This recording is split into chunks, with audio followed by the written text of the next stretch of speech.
Time for some big hip circles. You want to step nice and wide.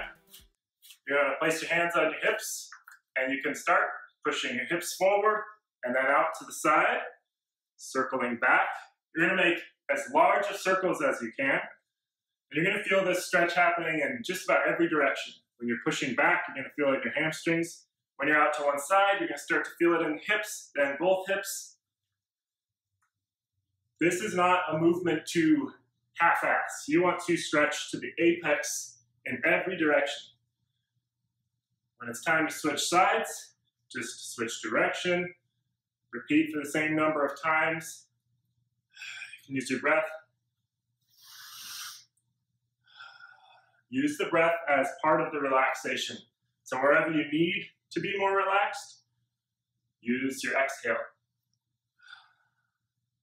So it's going to loosen up your glutes, it's going to loosen up your hip flexors, hamstrings, the works. Next up is the Cobra and the child's pose.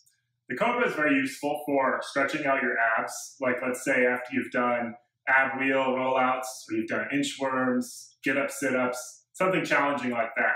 So when you want to open up and stretch out those abdominal muscles. The child's pose is important for loosening up the lower back. This is great to do just anytime throughout the day, not even necessarily on the day you're supposed to do it.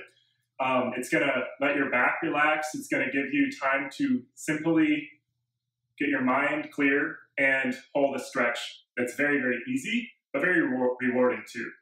For the Cobra, we want to get into position by getting into basically an easy push-up. We're going to tighten our glutes, so we should be pinching a coin between our butt cheeks. Then we're going to lower the hips towards the floor, pressing the hands down firmly into the floor, keeping the shoulders pressed down. And we're going to look up and think of stretching upwards. So you're looking up straight to the ceiling, and you do not want to compress your lower back. I want you to think of elongating everything up in this sort of motion. And do not allow yourself to slouch. So I'll show you an example of core form would be hanging out like this. Not engaging towards the ceiling, not elongating the shoulders and the spine. This is not a compression exercise. This is a stretching, elongating movement.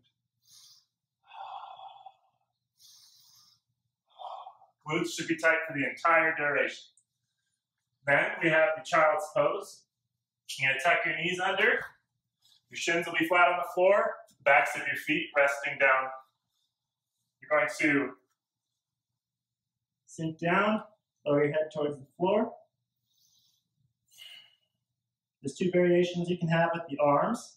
You can either have them out front and work on stretching and elongating in that way, or you can have them by your sides to open up the upper back.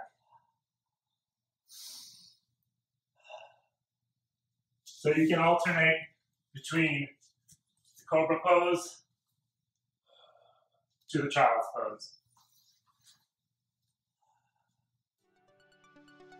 Very easily. That's why they do it in yoga. Good work.